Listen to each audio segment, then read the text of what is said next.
हाँ जी, good morning. क्या पढ़ लिया था लास्ट क्लास में? अर्जुन लाल सेठी कहाँ के रहने वाले थे वो? कहाँ से बीए किया था? कहाँ पे सचिव बने थे? कौन से सामंत के? जयपुर के कौन से महाराजा? क्या बनाना चाहते थे? तो उन्होंने क्या जवाब दिया था? मथुरा की कौन सी स्कूल में पढ़ाते थे? जयपुर में कौन सा विद्यालय खोला था? ये किस प्रकार की पाठशाला थी? कौन से बम कांड में नाम आया था? कौन से हत्याकांड में गिरफ्तार हुए थे? निमेज कहाँ पड़ता है? कब हुआ निमेज हत्याकांड? कब हुआ था? 1913 में। और कौन सी जेल भेज दिए गए थे? वहां पे क्या की थी उन्होंने? आने के बाद गांधी जी का कौन सा आंदोलन ज्वाइन किया? और कांग्रेस के अध्यक्ष कहाँ कहाँ पे बनाए गए थे? बाद में पॉलिटिक्स छोड़ने के बाद क्या करने लग गए थे? अजमेर की दरगाह में अरबी फारसी, उनसे मिलने के लिए अजमेर कौन आए थे? मरने के बाद इनको दो किताबें लिखी थी, शूद्र मुक्ति और स्त्री मुक्ति, 3 नाटक लिखे थे। मारवाड़ किसान सभा किसने बनाई थी? मारवाड़ किसान सभा किसने बनाई थी? बलदेव राम मिर्धा। उसके पहले अध्यक्ष कौन थे? मंगल सिंह कच्छावा। विद्यार्थी यूथ लीग किसने बनाया था? मित्र मंडल कौन बनाता है? और सर्व सेवा संघ की स्थापना किसने की? वनवासी सेवा संघ कब बनाया गया था? 1940। किस किस के द्वारा? पूरेलाल बया और मान सिंह। और आदिवासी क्षेत्रों में क्या क्या स्थापित किए थे इसने? विद्यालय, पुस्तकालय और छात्रावास। वागड़ सेवा संघ कब बनाया गया था? किसके द्वारा बनाया गया था? और कौन से आंदोलन में भाग लिया था? वागड़ सेवा मंदिर कब बनाया गया था? किसके द्वारा बनाया गया? पूरेलाल भैया, सॉरी, आपके भोगीलाल पांड्या और गौरी शंकर उपाध्याय का अखबार निकालते थे। महिला शिक्षा सदन कब बनाया गया था? 1945। किसके द्वारा बनाया गया था? हरिभाऊ उपाध्याय। कहाँ पे बनाया था? महिला मंडल कब बनाया गया था? 1935 में। किसके द्वारा? दयाशंकर श्रोत्रिय। कहाँ पे बनाया गया? ठांडलाई आश्रम कब बनाया गया था? 1934। किसके द्वारा बनाया गया था? और इस संगठन ने क्या काम किए थे? किसके लिए काम किया था? शिक्षा के लिए काम किया था। हमारे ऐसे समाज सुधारक जो इतिहासकार भी थे, हरविलास शारदा, उनको किसका अध्यक्ष बनाया गया था? राजपूताना हरिजन संघ किसका अध्यक्ष बनाया गया? कब बना था राजपूताना हरिजन संघ? अखिल भारतीय हरिजन संघ की स्थापना किसने की थी? महात्मा गांधी ने। उन्होंने इसका अध्यक्ष किसको बनाया था?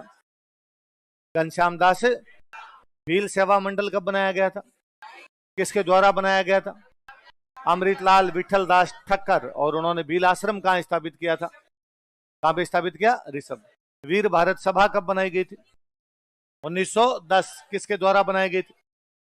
केसरी सिंह बारट। और ये कौन से संगठन की ब्रांच थी? अभिनव भारत किसने बनाया था? हिंदी साहित्य समिति कब बनाया गया था? 1912 में। किसके द्वारा बनाया गया? जगन्नाथ दास अधिकारी द्वारा। कहां बनाया गया? भरतपुर में। इनके अखबार का नाम क्या था? हिंदी सम्मेलन भरतपुर में कब आयोजित हुआ? किसके अध्यक्षता में आयोजित हुआ? गौरी शंकर हीराचंद ओझा। और उसमें किस किसने भाग लिया? भरतपुर के कौन से राजा हिंदी को राष्ट्रभाषा घोषित करते हैं? तो उनको हटा के अंग्रेजों ने किसको बना दिया था? Duncan McKenzie. कौन सा एजीजी राजस्थान में सुधार करना चाहता था? वॉल्टर। वॉल्टर ने क्या बनाई थी आपके? राजपूत हितकारिणी सभा। कितने सम्मेलन आयोजित किए गए? कब कब किए गए? 1988 और 1989। और उसने कहा था बहुविवाह को तो बाल विवाह की आयु कितनी, और विवाह में होने वाले खर्चे को, और इसलिए त्याग प्रथा को। राजस्थान की किसी भी रियासत का पहला समाज सुधार संगठन कौन सा था? देश हितैषणी सभा। कौन सी रियासत में बनाया गया? मेवाड़ के कौन से महाराणा द्वारा? कब बनाया गया था? 2 जुलाई 1877। और इसके सदस्य और कौन थे? कौन थे? श्यामल दास जी इसके सदस्य थे। और इसके बाद में अन्य रियासतों में भी क्या बनाई गई थी? देश हितैषणी सभाएं। मेवाड़ में आर्य समाज कौन स्थापित करता है? विष्णु पंड्या। कौन करता है? अच्छा, अब अजमेर में आर्य समाज के कार्यकर्ता कौन कौन थे? हरविलास शारदा और सुखदा दे। शांतकरण शारदा किताबों के नाम बताओ। विधवा विवाह और दलितोद्धार। आर्य समाज वालों का अखबार बताओ। जग हितकारक, जग लाभ चिंतक और परोपकारक। अच्छा, आपके जयपुर में कौन सी एक सभा की स्थापना की गई थी दयानंद सरस्वती द्वारा? वैदिक धर्म सभा। उदयपुर में कौन सी सभा थी? और परोपकरण सभा में ट्रांसफर कहाँ की गई थी? अजमेर की प्रिंटिंग प्रेस का नाम क्या था? स्वामी जी की मृत्यु कहां पर हुई थी? कब हुई थी? कौन से त्योहार के दिन हुई थी? स्वामी जी राजस्थान में सबसे पहले कहाँ आए थे? करौली में कब आए थे? किसके बुलाने पर आए थे? इतनी बातें पड़ी।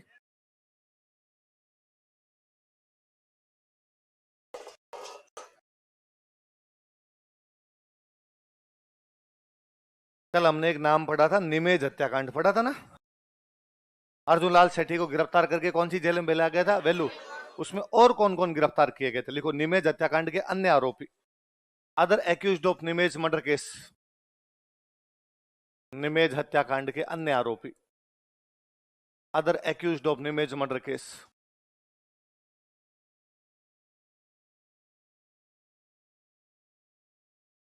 निमेज हत्याकांड के अन्य आरोपी। Other accused of Nimej murder case. कल जो पढ़ रहे थे ना, उसी के नीचे लिख लो अपने।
उतार ली ना?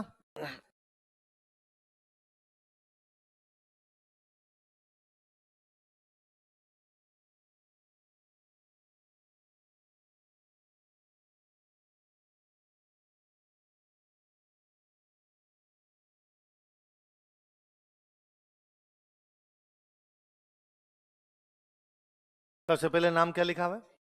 मोतीचंद को इस मुकदमे में फांसी हो गई थी। मोतीचंद के आगे लिखो फांसी। कोई पूछेगा निमेज मर्डर केस में किसको फांसी दी गई थी? किसको दी गई थी? मोतीचंद। फांसी लगा दी गई थी। दूसरे मेंबर कौन है? कौन है? विष्णुदत्त। विष्णुदत्त को काला पानी भेज दिया था। काला पानी समझते हो? अंडमान निकोबार भेज दिया करते। लिख लो काला पानी आगे, इंग्लिश में भी काला पानी लिख लेना। काला पानी। तो किसको काला पानी भेज दिया गया था?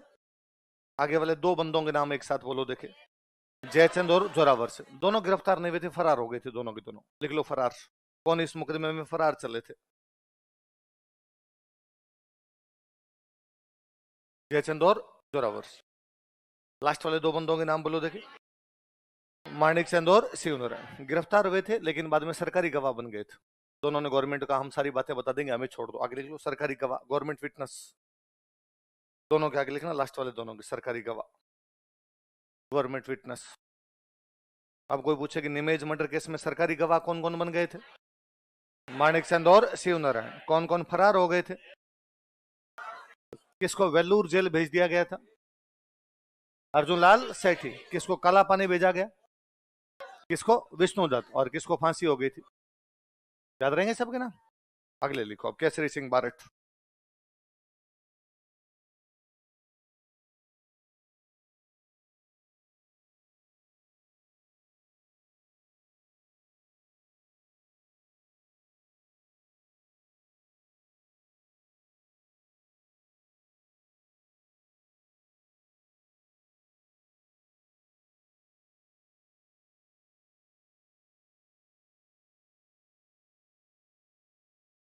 केसरी सिंह बारट।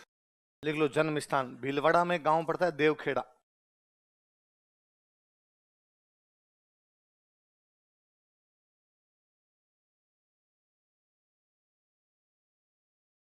देवखेड़ा भीलवाड़ा।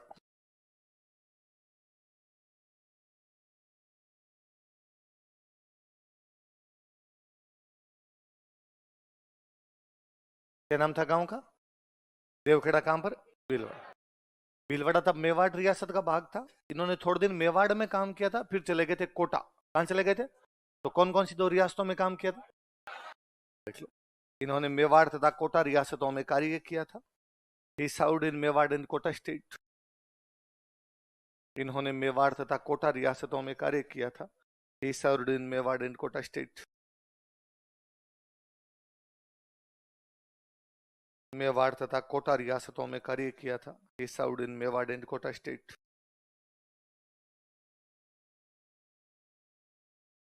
कौन कौन सी रियासतों में काम किया है ना? भारत में एक बहुत बड़े क्रांतिकारी हुए थे, आप इंडियन हिस्ट्री में उनको और पढ़ोगे, श्यामजी कृष्ण वर्मा।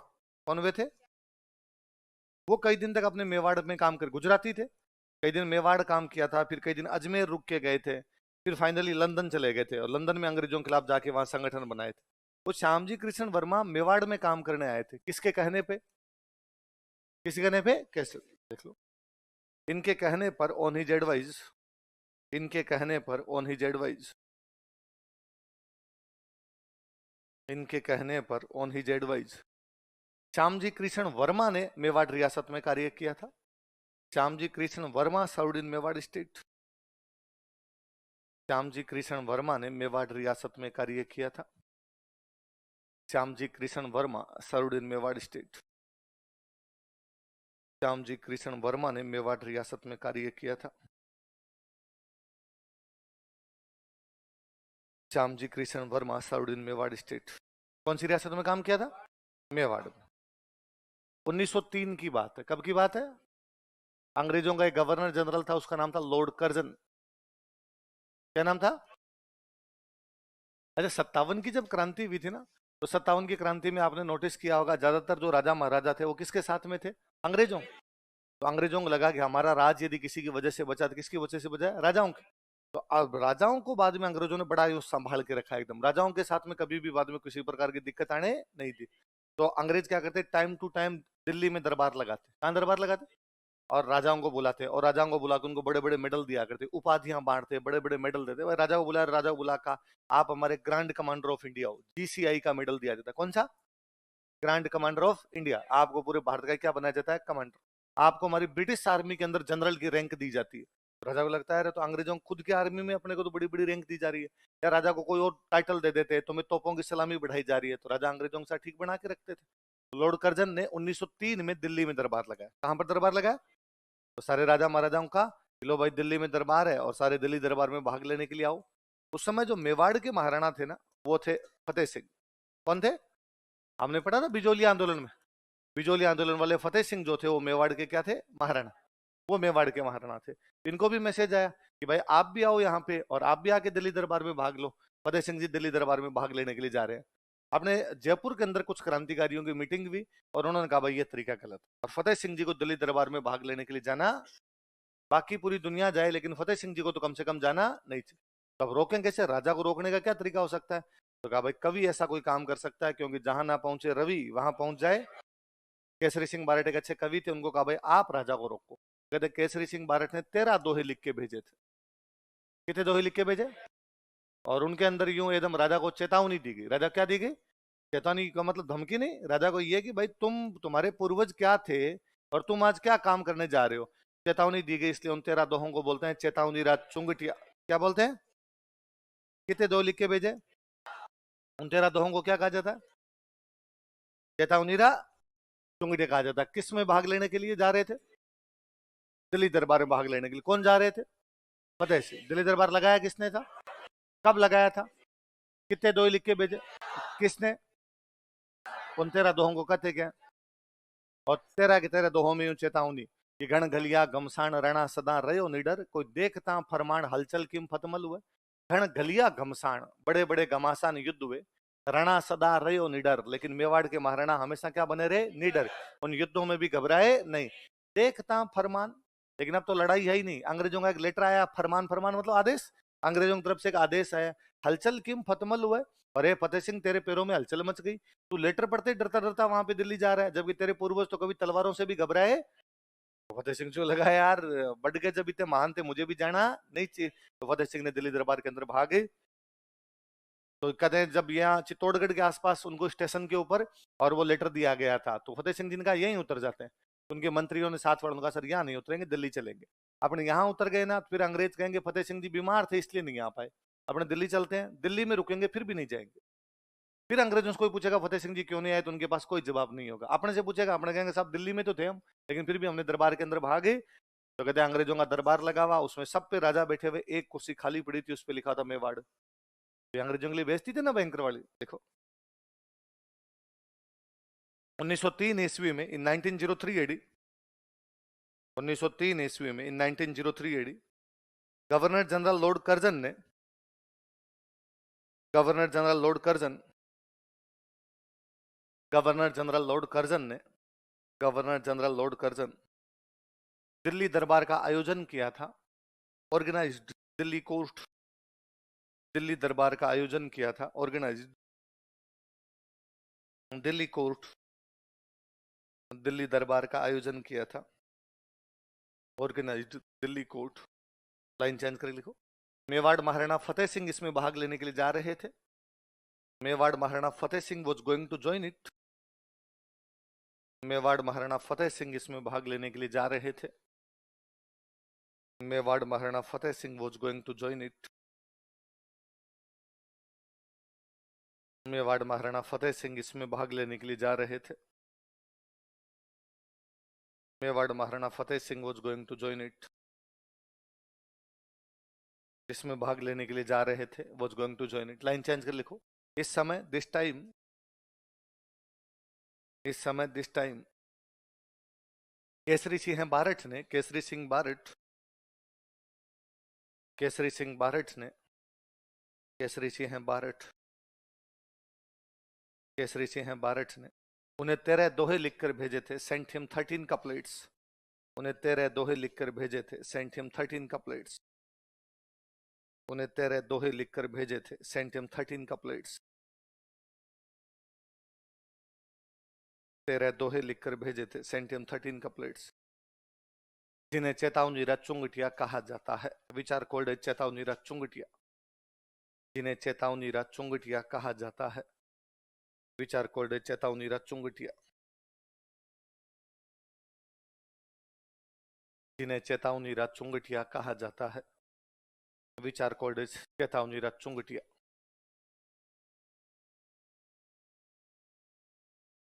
आप में से कोई ऐसा जो चुंगटिया नहीं समझता हो? चुंगटिया क्या होता है? जो नहीं समझते उनके पड़ोसी उनको एक बार एहसास करवा दे, है ना? अरे चूंटियो, चूंटियो, चूंटिया जानते हो? तो चूंटिया में जितना दर्द होता है उतना ही दर्द उन दोहों के अंदर था, इसलिए उन दोहों का नाम क्या हो गया? चेतावनीरा चुंगटिया। लिखो। इन्हें पढ़ने के बाद, आफ्टर रीड देम, इन्हें पढ़ने के बाद, आफ्टर रीड देम, इन्हें पढ़ने के बाद, after read them, Fateh Singh ने दिल्ली दरबार में भाग नहीं लिया था। Fateh Singh did not join Delhi court. Fateh Singh ने दिल्ली दरबार में भाग नहीं लिया था। Fateh Singh did not join Delhi court.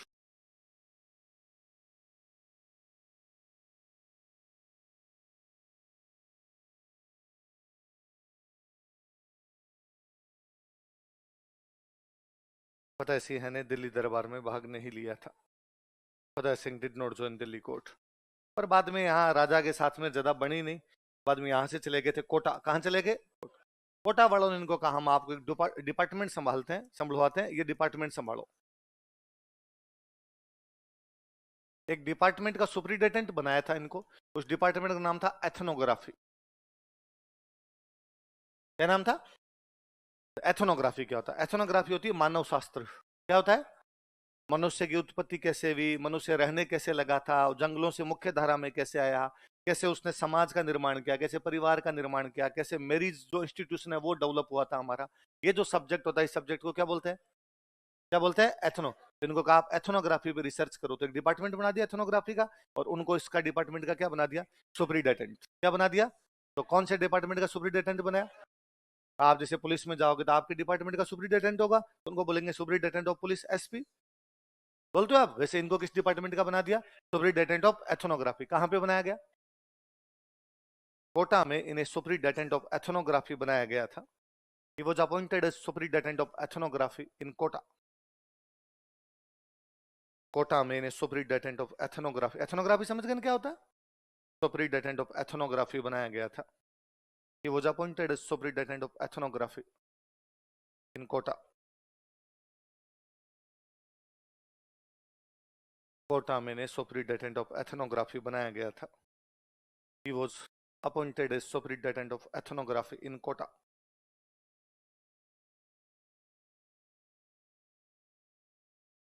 क्या बनाया गया कोटा के अंदर इनको, सुपरिटेंडेंट ऑफ एथनोग्राफी। कौन से सब्जेक्ट का, एथनोग्राफी। एथनोग्राफी क्या होती है, मानव शास्त्र। तो इस पर रिसर्च करो। इन्होंने कहा रिसर्च विसर्च तो चलती रहेगी, अपना मुख्य काम तो क्रांति करना है। तो आपने क्रांति कर दिया भाई साहब। और आपने पढ़ा 1910 में इन्होंने वीर भारत सभा बना ली थी। 1910 में केसरी सिंह भारत ने क्या बना ली थी, वीर भारत सभा, जो कि अभिनव भारत की राजस्थान ब्रांच है। अभिनव भारत कह रहा है कि भारत को आजाद करवाना है। आजाद कैसे करवाना, अंग्रेजों को यहाँ से भगाना है। भगाने के लिए क्या चाहिए, अपने को हथियार चाहिए, अपने क्रांति करनी है। तो उसकी तैयारी कर रहे थे। अब हथियार चाहिए, क्रांति चाहिए, इसके लिए आपको पास क्या होना चाहिए, धन। अब धन कहाँ से लेके आए वैसा। तो पता चला कि जोधपुर में एक बाबा जी रहते हैं, उनका नाम था महंत प्यारेलाल। क्या नाम था, कहाँ पे रहते थे, यही तो बाबा जी थे। फिर बाबा जी एक काम और करते थे, बाबा जी रिश्ते करवा देते थे।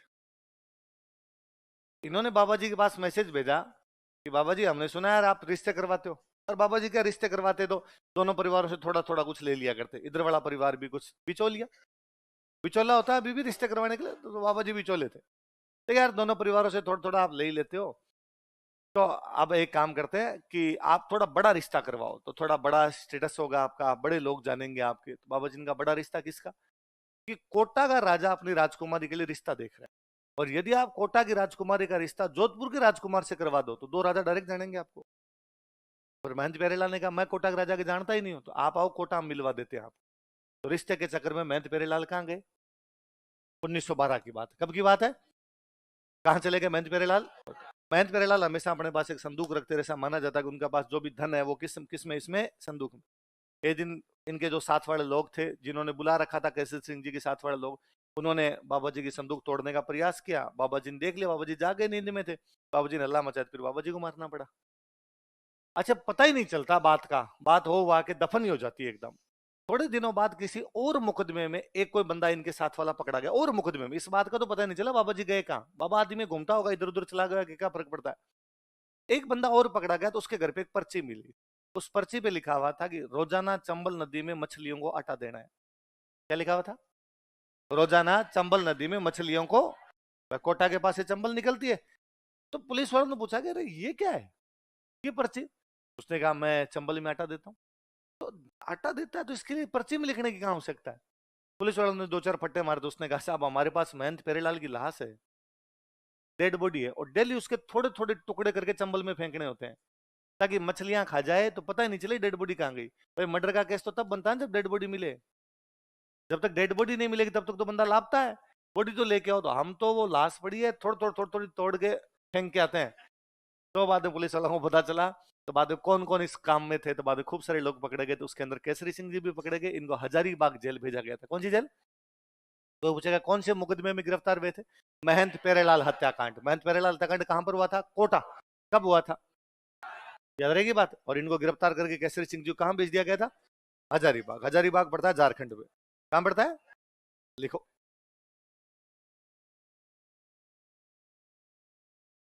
1912 ईस्वी के कोटा के महंत प्यारेलाल हत्याकांड में, in Mahant Pyarelal murder case of Kota of 1912 वेडी।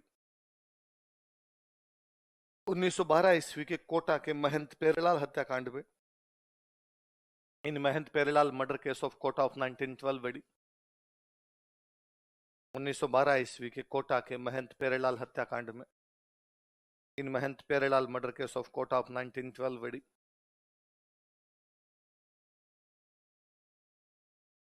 1912 ईस्वी के कोटा के महंत प्यारेलाल हत्याकांड में, इन्हें गिरफ्तार कर लिया गया था। He was arrested. इन्हें किन्हें? कैसरस। इन्हें गिरफ्तार कर लिया गया था। He was arrested. इन्हें गिरफ्तार कर लिया गया था। He was arrested. तथा हजारीबाग जेल भेज दिया गया था। And was sent to Hazaribagh jail. तथा हजारीबाग जेल भेज दिया गया था। And was sent to Hazaribagh jail.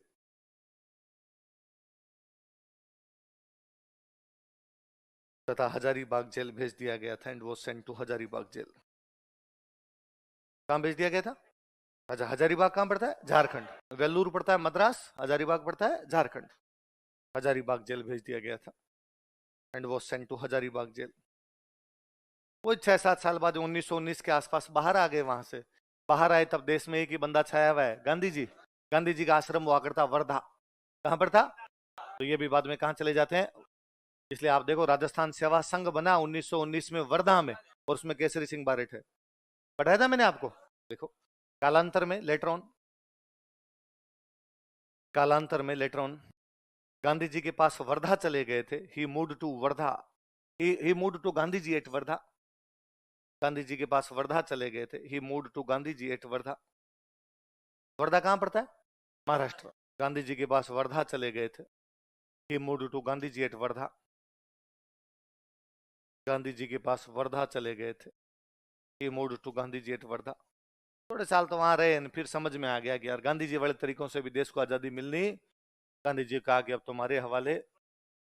वापस कोटा आ गए थे। कोटा में आके किताबें लिखी थी, कई लिखो पुस्तकें।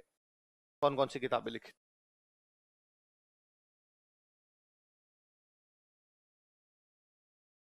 ये देखो, हम ये बार बार एक नाम पढ़ते हैं, श्यामल दास जी। पढ़ते हैं ना? तो इन्होंने श्यामल दास जी की जीवनी लिखी थी। श्यामल दास जी इनके पापा के मामा जी थे। पापा के मामा जी, उनकी जीवनी लिखी थी। हैं? श्यामल दास जी की बुक भी विनोद थी। श्यामल दास जी की जीवनी कौन लिखते हैं? केसरी सिंह बारट। ठीक ना? भारत में बहुत पुरानी किताब थी, भगवान बुद्ध पे लिखी हुई, बुद्ध चरित्र। कौन सी किताब थी? संस्कृत में लिखी थी अश्व घोष ने। किसने लिखी थी? उन्होंने इसका हिंदी में अनुवाद कर दिया। बुद्ध चरित्र का हिंदी अनुवाद।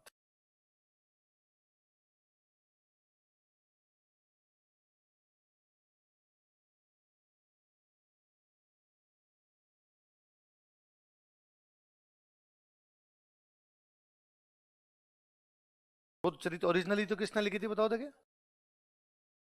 किसने लिखी थी? अश्व घोष। उन्होंने संस्कृत में लिखी, इन्होंने उसका हिंदी में क्या कर दिया था? अनुवाद। एक ना इटली के बहुत बड़े क्रांतिकारी हुए थे, मेजेनी। कौन हुए थे? उनकी जीवनी का हिंदी अनुवाद किया था। मेजेनी कहां का था? इटली का। मेजेनी की मराठी भाषा में जीवनी लिखी थी वीर सावरकर ने। किसने लिखी थी? और केसरी सिंह जी ने उसका हिंदी में क्या कर दिया? अनुवाद। क्योंकि केसरी सिंह जी वीर सावरकर आपस में जुड़े हुए हैं सारे सारे।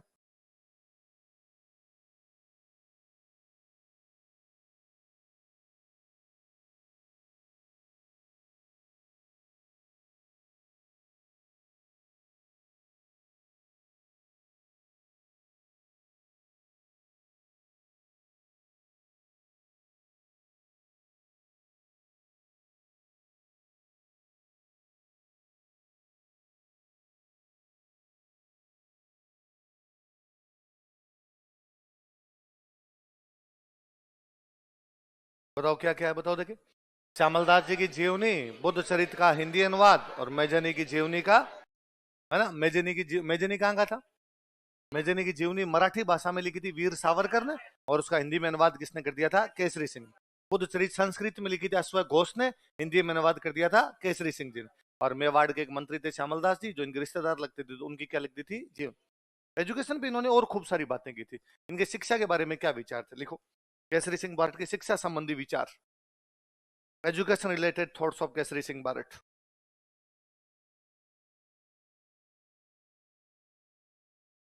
शिक्षा संबंधी विचार, केसरी सिंह बारट के शिक्षा संबंधी विचार।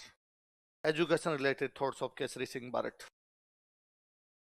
सुनना एक बार, देखना, लिखना मत आप।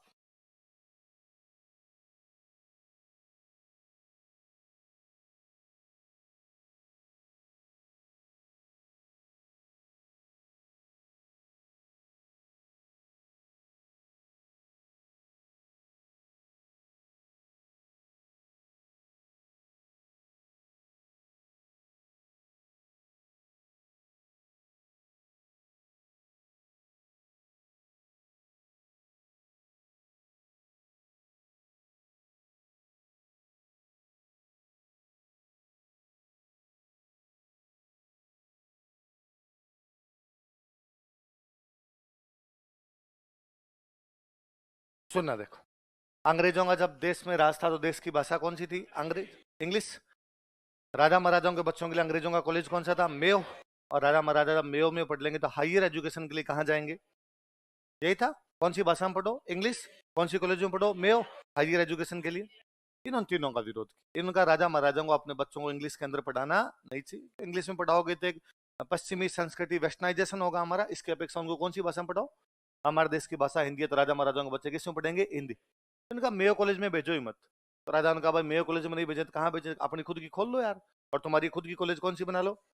क्योंकि मेयो कॉलेज में जब राजकुमार पढ़ेगा तो राजकुमार क्या पढ़ेगा कि ब्रिटेन के एक राजा ने ये किया था, फ्रांस के एक राजा ने ये किया था, जर्मनी के एक राजा ने ये किया था।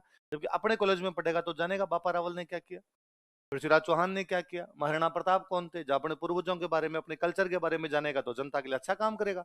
बाहर की बातें सुन के आएगा तो जनता के लिए उतना अच्छा काम करेगा नहीं। और हायर एजुकेशन यदि आपको करवानी है तो इनको इंग्लैंड मत भेजो। इनको कहाँ भेजो? क्योंकि उन दिनों जापान एक ऐसा देश था जिनमें राष्ट्रवाद की भावना सबसे अधिक थी, नेशनलिज्म सबसे अधिक किसी में था, तो किसमें था? जापान बहुत छोटा सा देश है। जापान ने तब नया नया दो देशों को हरा दिया था, चीन और रूस। किस किस को? अब छोटे से देश ने बड़े देशों को हराया, इसका मतलब उसके एक एक व्यक्ति में राष्ट्रवाद है, एक एक व्यक्ति में नेशनलिज्म। उनको लगता है नहीं हमारा जापान महान बनना चाहिए। जैसे जापान के लोगों में राष्ट्रवाद है, वहां के लोगों के बीच में अपने जब राजकुमार रहेंगे तो उनमें भी किसकी भावना आएगी? तो भले ही अपने छोटे छोटे देश होंगे लेकिन फिर भी अंग्रेजों के खिलाफ वो खड़े हो जाएंगे, अंग्रेजों के खिलाफ लड़ लेंगे। भाई जापान जब रूस को हरा सकता है, फिर मेवाड़ भी खड़ा हो जाए लड़े। पर ये भावना कब आएगी? जब हम अंग्रेजों के चंगुल से बाहर निकलेंगे। अब तो अंग्रेज कहते हैं आप और हम तो दोस्त हैं, आप तो हमारी कल्चर को फॉलो कर लो, तो फिर उसके लड़ने की तो कभी मन में आएगी नहीं। तो इनका कहना था अंग्रेजी की जगह, मेयो कॉलेज की जगह, हायर एजुकेशन के लिए इंग्लैंड मत भेजो। अब कोई पूछेगा कौन से क्रांतिकारी ने कहा था उच्च शिक्षा के लिए इंग्लैंड की बजाय जापान जाना चाहिए? कौन से एक क्रांतिकारी ने मेयो कॉलेज की जगह क्षत्रिय कॉलेज की स्थापना का परामर्श दिया? या केसरी सिंह भारत ने मेयो कॉलेज की जगह कौन सा कॉलेज बनाने की सलाह दी थी? और वो अंग्रेजी की बजाय कौन सी भाषा के वकालत? ऐसे समझ में आ जाएगा कि लाइन लिखो पक्का। ये तो नहीं घर पे जाके इंग्लैंड जापान क्या है। घर पे जाकर आप लोग अभी ट्रेन चली इंग्लैंड जापान के बीच में, मोबाइल आया था।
तो इंग्लिश की बजाय कौन सी होनी चाहिए? हिंदी। मेयो कॉलेज की बजाय क्षत्रिय कॉलेज, इंग्लैंड की बजाय। ये सलाहें किसने दी थी सारी की सारी? केसरी सिंह भारत। कौन से मुकदमे में गिरफ्तार हुए थे केसरी सिंह?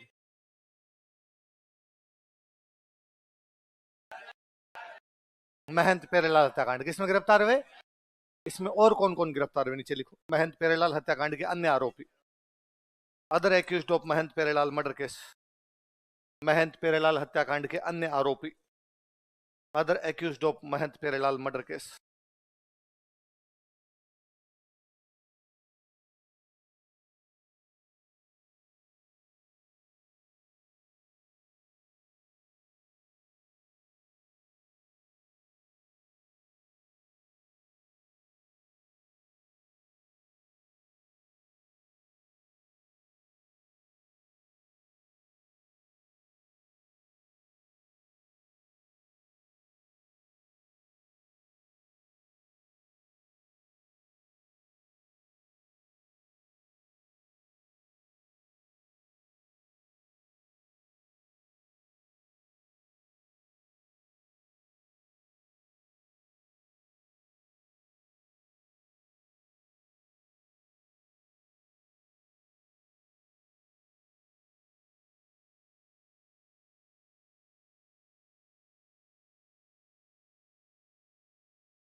कौन कौन है बताओ देखे?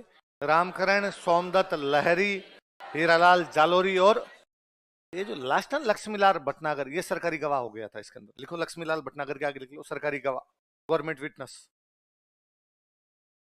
सरकारी गवाह, गवर्नमेंट विटनेस। तो मुझे याद है एक बार ये क्वेश्चन था कि कौन सा एक व्यक्ति महंत प्यारेलाल हत्याकांड से नहीं जुड़ा हुआ था? केसरी सिंह बारट, सोमदत्त लहरी, रामकरण और मोहनलाल जालोरी। कौन नहीं जुड़ा हुआ? क्योंकि जालोरी का नाम हीरालाल जालोरी है, आरपीसी वालों ने क्या कर दिया था? मोहन। अभी मैंने एक क्रांतिकारी का नाम बताया आपको कि गुजरात के क्रांतिकारी थे जो कुछ दिन तक मेवाड़ में काम करके गए थे। क्या नाम बताया बताओ देखे? ऊपर लिखवाया मैंने आपको, श्यामजी कृष्ण वर्मा। क्या लिखवाया?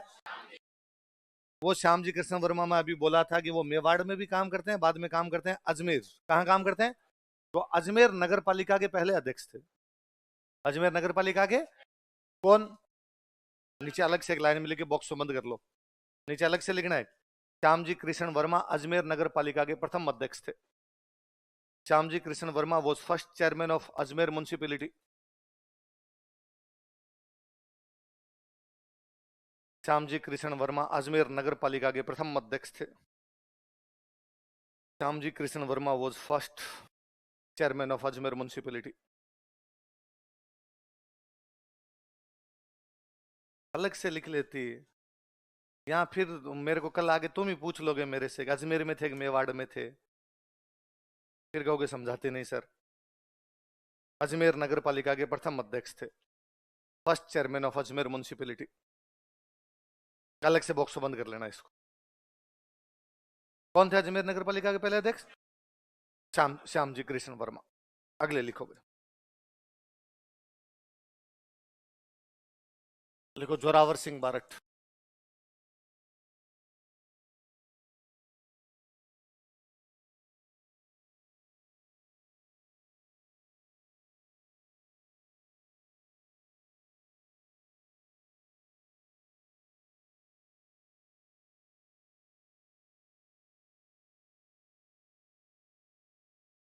क्या नाम बताओ देखे? जोरावर सिंह बारट। लिखो, यह केसरी सिंह बारट के छोटे भाई थे। He was younger brother of Kesari Singh Barhat. यह केसरी सिंह बारट के छोटे भाई थे। He was younger brother of Kesari Singh बारट।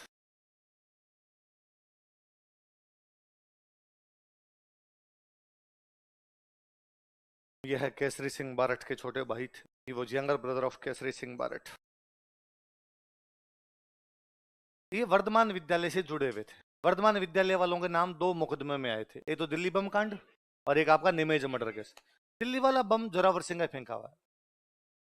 वो जो बुरके के अंदर महिलाओं के बीच से बम फेंक रहे हैं, वो बंदा ही कौन है? जोरावर। जोरावर सिंह हाइट काफी ऊंची थी, जोरावर सिंह ने बम फेंका था, पर उसमें गिरफ्तारी नहीं हुई थी। निमेज वाला मर्डर भी इनका ही किया हुआ था, पर उसमें भी गिरफ्तार नहीं हुए। हमारा एक क्रांतिकारी जो जिसको अंग्रेज कभी गिरफ्तार ही नहीं कर पाए थे, वो कौन था? कौन कौन से दो मुकदमे थे? दिल्ली बम कांड और निमेज हत्याकांड। लिख लो, दिल्ली बम कांड तथा निमेज हत्याकांड से जुड़े हुए थे। he was associated, या he was involved थे, he was involved in Delhi bomb case and Nimej murder case. Delhi bomb कांड तथा निमेज हत्याकांड से जुड़े हुए थे। he was involved in Delhi bomb case and Nimej murder case. Delhi bomb कांड तथा निमेज हत्याकांड से जुड़े हुए थे। he was involved in Delhi bomb case and Nimej murder case. लेकिन अंग्रेज इन्हें गिरफ्तार नहीं कर पाए थे, but Britishers could not arrest him. लेकिन अंग्रेज इन्हें गिरफ्तार नहीं कर पाए थे, but Britishers could not arrest him.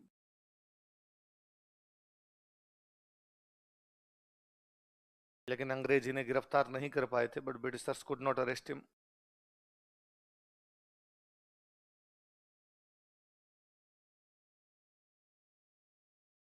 Last में तो बाबा जी बन गए थे। तो फरार चल रहे हैं, फरार में तो अंग्रेज यूं सीधे सीधे आप दिखोगे तब तो पकड़ ली जाओगे। तो बाबा जी बन गए और खुद का नाम रख लिया अमरदास बैरागी। क्या नाम रख लिया?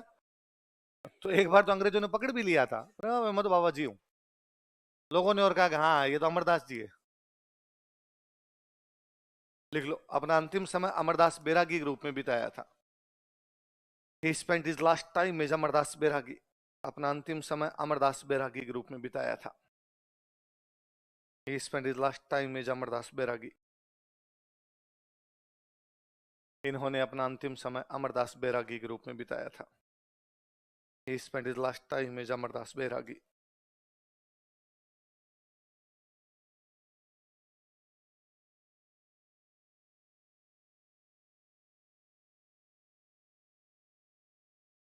अंतिम समय किस रूप में बिताया था? अमरदास बैरागी. किसने?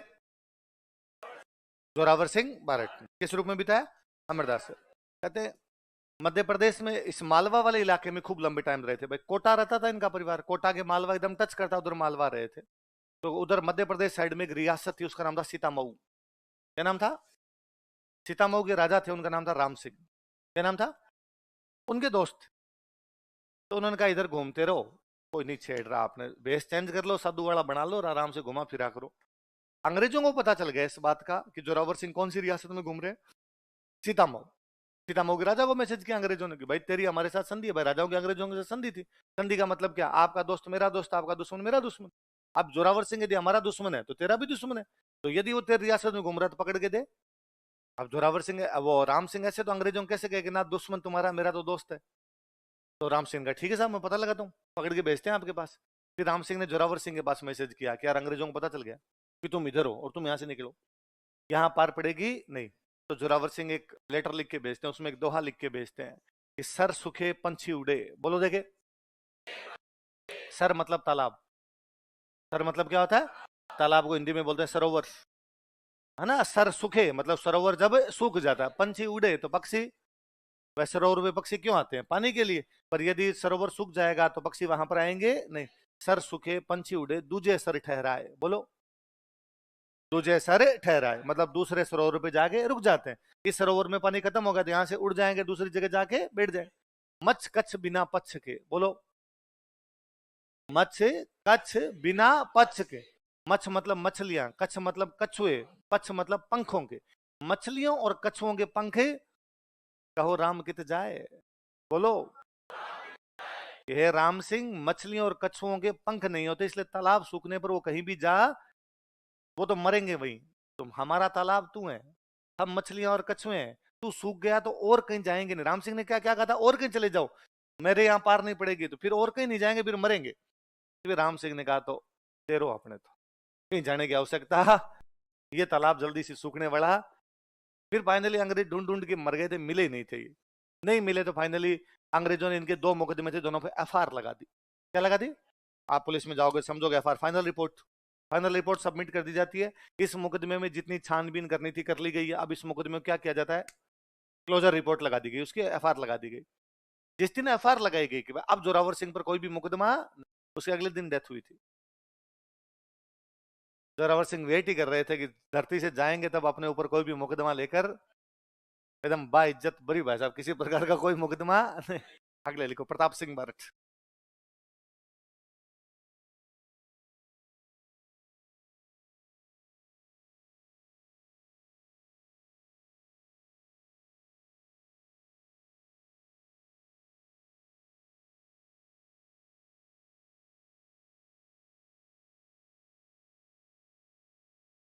कौन है? पढ़ दो. लिखो यह केसरी सिंह बारट के बेटे थे. ये वो सन ऑफ केसरी सिंह बारट.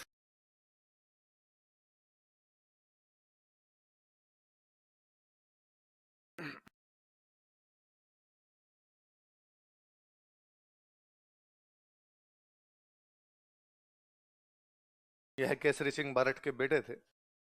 ये वो सन ऑफ केसरी सिंह बारट. दिल्ली वाला बम इनके परिवार का फेंका हुआ है. चाचा जी के ठीक पास में ये खड़े थे. पहले प्लानिंग ये थी कि बम प्रताप सिंह फेंकेंगे, पर बाद में जोरावर सिंह ने कहा मैं थोड़ा लंबा हूं, ढंग से हाथी के ऊपर पहुंचेगा, तो फिर जोरावर सिंह ने फेंका था. लिखो. दिल्ली बम कांड से जुड़े हुए थे. He was involve in Delhi bomb case. ये सारे यहाँ वर्धमान विद्यालय में पढ़ते थे, बम बनाना सीखते थे. मतलब दिल्ली बम कांड से जुड़े हुए थे. He was involve in Delhi bomb case. Delhi bomb कांड से जुड़े हुए थे. He was involve in Delhi bomb case. चाचा जी फरार हुए, ये भी फरार हो गए, मिले नहीं. बाद में क्रांतिकारी एक प्लान बना रहे थे कि पूरे भारत में एक साथ क्रांति की जाए, बनारस में बैठ के. कहा बना रहे थे? उसमें इनके साथ वाला कोई एक पकड़ लिया गया, एक पकड़ लिया गया तो फिर उसने धीरे धीरे बाकियों का नाम बता दिया, बाकी पकड़ लिए गए, तो इनको बनारस षड्यंत्र मुकदमे में गिरफ्तार किया गया। किस में गिरफ्तार किया गया? कि कुछ लोग बनारस में बैठ के क्या कर रहे हैं? षड्यंत्र। क्या कर रहे हैं? षड्यंत्र। अंग्रेजों के खिलाफ कॉन्स्पिरेंसी कर रहे हैं, षड्यंत्र कर, लिखो। इन्हें बनारस षड्यंत्र मुकदमे में गिरफ्तार कर लिया गया था। He was arrested in Banaras conspiracy case. इन्हें बनारस षड्यंत्र मुकदमे में गिरफ्तार किया गया था। He was arrested in Banaras conspiracy case.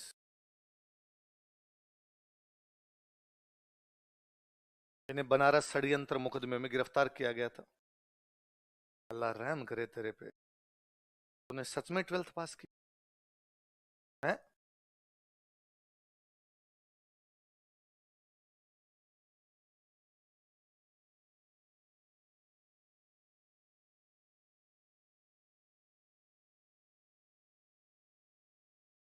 हे भगवान।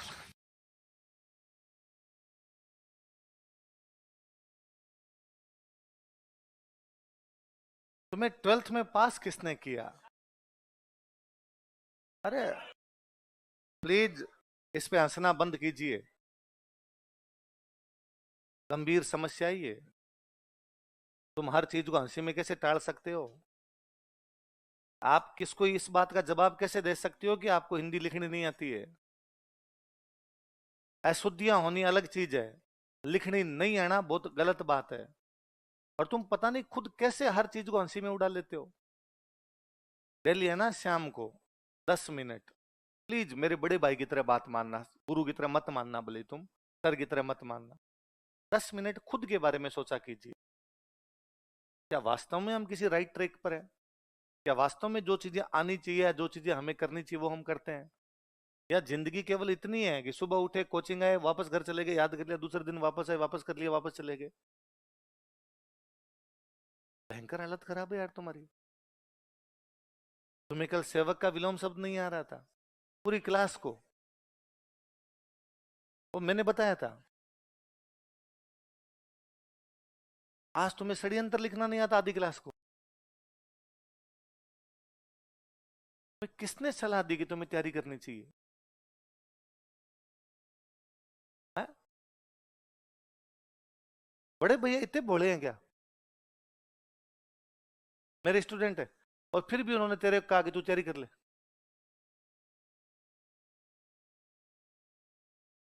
यार कैसे? मुझे लगता है यार पहले कोई भी बंदा तैयारी करता था ना, उसका एक बड़ा रीजन ये होता था कि उसका एक जनरल अवेयरनेस जो होती है ना, या एप्टीट्यूड जिसको कहते हैं, वो बड़ा क्लियर होता था। उस बंदे के खूब सारे कंसेप्ट क्लियर होते थे, खूब सारी इधर उधर की बातें आया करती थी, वो समझता था चीजों को, और कम से कम उसको लिखना तो आता था।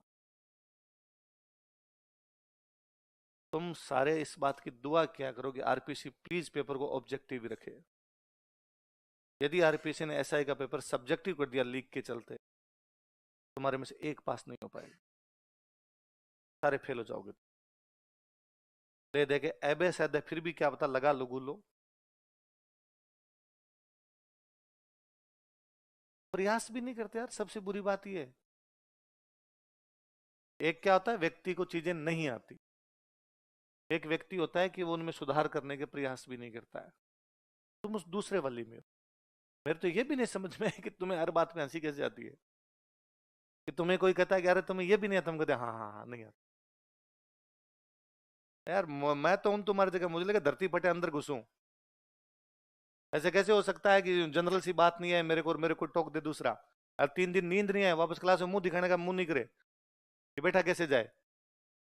और और या कम से कम कोई चीज आई, बहुत जनरल सी चीज थी, मुझे नहीं आई तो मैं प्रयास करता हूँ शाम को जाके उसके लिए कि मैं खूब सारी किताबें बिखेर दूं इधर उधर, सब पढ़ लूं उनके अंदर की यार ये चीज मुझे कैसे नहीं आई जो बाकी लोगों को आ रही थी, या बाकी लोगों को आती हो मुझे कैसे नहीं आती। अरे वो भी कोई असर नहीं पड़ता यार। सामान्य सामान्य सी चीजों में तुम गलतियां करते हो। ये तो पांचवी छठी की बात है ना, कैसे लिखा जाना चाहिए। तुम उस दिन मुझे कह रहे थे कि सर आप बोर्ड पे लिखते हो फिर टाइम नहीं देते। हिसाब तो ये कहता है मुझे लिखना भी नहीं चाहिए, निमेज नहीं लिखना चाहिए, निमेज पता होना चाहिए तुम्हें कहाँ है, और निमेज लिखते कैसे ये पता होना चाहिए। मैं कहूं मैं यदि जोरावर सिंह बारहट नहीं लिखूं ना, तो तुम में से आधी क्लास से बारहट नहीं लिखा जाए। हकीकत यह है। मैं यदि मेयो कॉलेज बोर्ड पे ना लिखूं, तो तुम में से अधिकतर उसको मेव कॉलेज लिखते हैं, मेव, क्योंकि तुम में से अधिकतर ने मेयो कॉलेज का नाम ही नहीं सुना। तुम जिस दिन उसको पढ़ रहे होते हो उसी दिन उसको सुन रहे होते हो। पूरी स्थिति। प्लीज सुधारिए, खुद की तरफ देखा कीजिए, थोड़ा सा स्टैंडर्ड बढ़ाइए। क्या पता तुम ऑब्जेक्टिव पेपर में पास भी हो जाओगे। मैं तुम्हारे लिए प्रार्थना करूंगा कि तुम सारे के सारे बड़ी नौकरियों पर पहुंचो। और वहां ना तुम बड़ी और गंभीर हालत में फंसोगे कि तुम्हारा कोई सीनियर तुम्हें कहेगा एप्लीकेशन लिख, और तुमसे लिखी नहीं जाएगी। और तब तुम्हारे आसपास के बेटे तमाम लोग तुम्हारे ऊपर ये लांछन लगाएंगे कि तुम पेपर लीक करके आए हो। कि जब तुम्हें एप्लीकेशन नहीं लिखनी आती, क्या मतलब कहीं ना कहीं तो चीटिंग की है तुमने। यदि कोरोना में पास भी हो गए तो इसमें हंसने की कतई आवश्यकता नहीं है कि तुम कोई कोरोना में एग्जाम नहीं हो पाया था और उसके अंदर तुम्हें पास कर दिया गया, इसलिए हमें चीजें नहीं आती। क्या उनको सुधारने के प्रयास नहीं होना चाहिए? तुम यूं करते हो, कभी खुद के ऊपर मनन वगैरह करते हो? कभी सोचते हो कि हमें क्या आता है क्या नहीं आता, हमें किन चीजों में सुधार की आवश्यकता है, कितनी आती है चीजें और इसमें कितना सुधार कर दें? हम इंग्लिश सीखें, हम मैथ सीखें, हम हिंदी और अच्छी कर लें, ऐसा सोचते हो कभी? देख के मुझे लगता तो नहीं यार कि तुम सोचते भी हो इन। क्या कीजिए, तुम तमाम लोग 18 साल क्रॉस हो। देश मानता है कि तुम्हें वोटिंग राइट है। वोटिंग राइट का मतलब है तुम देश का भविष्य चुनते हो। खुद का तो सिक्योर करो। खुद वाले के ऊपर तो ध्यान होना चाहिए। तुम क्या ऐसे हंस रहे हो रे? तुम्हें षड्यंत्र नहीं लिखना था दोनों को? कौन से स्कूल में पढ़े तुम दोनों? तो कैसे पास हुए तुम 10th 12th में? ये तो सम्मानित शब्द नहीं लिखा गया। चल,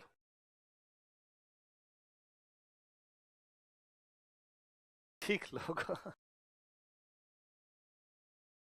भोले हो। तुम्हें लगता है जाएंगे हंस लेंगे थोड़ा आ जाएंगे वापस। दुनिया में खुद पर दो ही लोग हंस सकते हैं, या तो बेहद भोले लोग या जोकर। तुम पहले वाले हो, भोले हो, खुद पे हंसते हो। खुद को नहीं आया उस बात पे भी तुम्हें चिंता नहीं हो, उस पे भी तुम्हें लगता है कि इस पे भी हंस लिया जाए, हंस के टाल दिया जाए। कबूतर आंखें बंद कर लेना, इसका मतलब ये नहीं है बिल्ली भाग जाएगी, है ना। कबूतर बैठे थे, बिल्ली आ गई, पता चला खाएगी, उन्होंने आंखें बंद कर ली कि अब दिख नहीं रही। इसका मतलब ये नहीं है संकट टल गया है, संकट है, तुमने आंखों से ओझल किया उसको।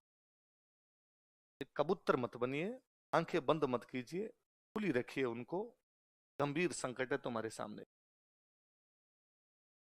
हर चीज पे थोड़ा सा मनन किया कीजिए, थोड़ा सा रुका कीजिए उन चीजों पे, सोचा कीजिए यार वास्तव में हम किस लाइन के अंदर हैं, हम क्या कर रहे हैं, हम क्या नहीं कर रहे।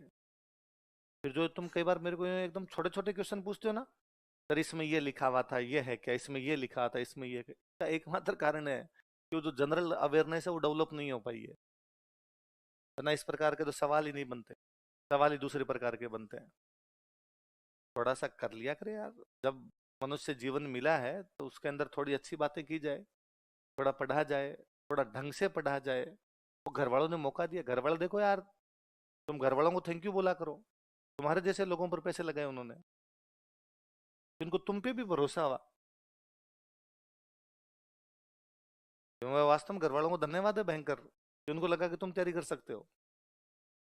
और तुमको उन्होंने कितनी फीस है कोचिंग की? मतलब तुम्हें 50,000 रुपए और दिए कि जा आप तैयारी कर ले। गजब कॉन्फिडेंस है घर वालों को। और तुम्हें तो और खुद पे और जोरदार था, जो तुमने घर वालों को कहा कि हम तैयारी कर लेंगे। फिर तुम्हारे में ये चीजें नहीं आती, नहीं करते, इसलिए तुम्हारा वो कॉन्फिडेंस दबा दबा सा रहता है।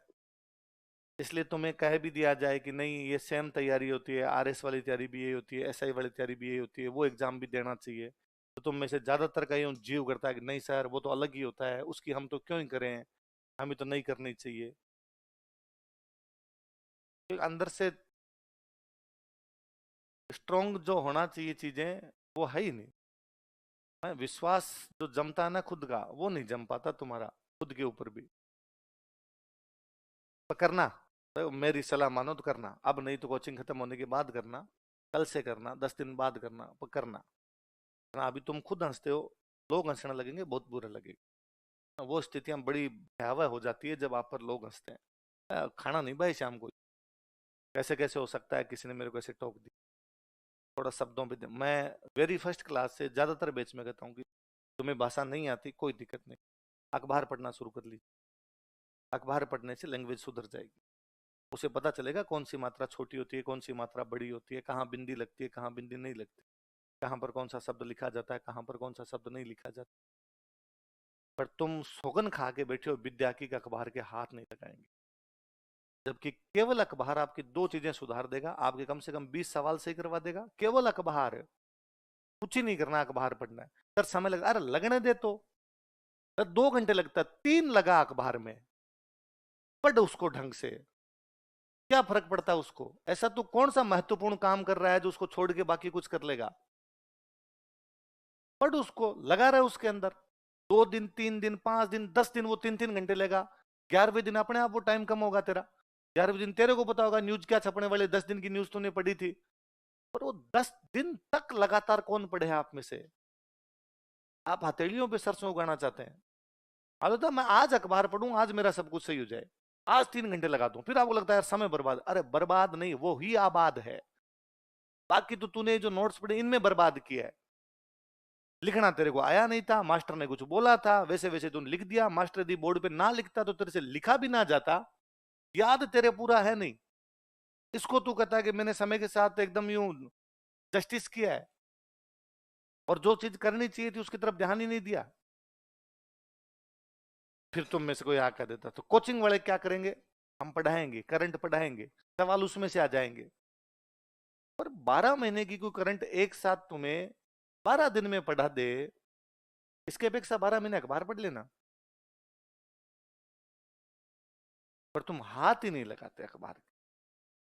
मेरा यदि बस चले तो मैं यूं कंपलसरी करूं इस चीज को कि कोचिंग में एडमिशन उन्हें दिया जाए जो कम से कम पिछले 2 साल से अखबार पढ़ते हो, बाकी उन कोचिंग में एडमिशन ना दिया जाए। पर तुम में से कोई नहीं देखता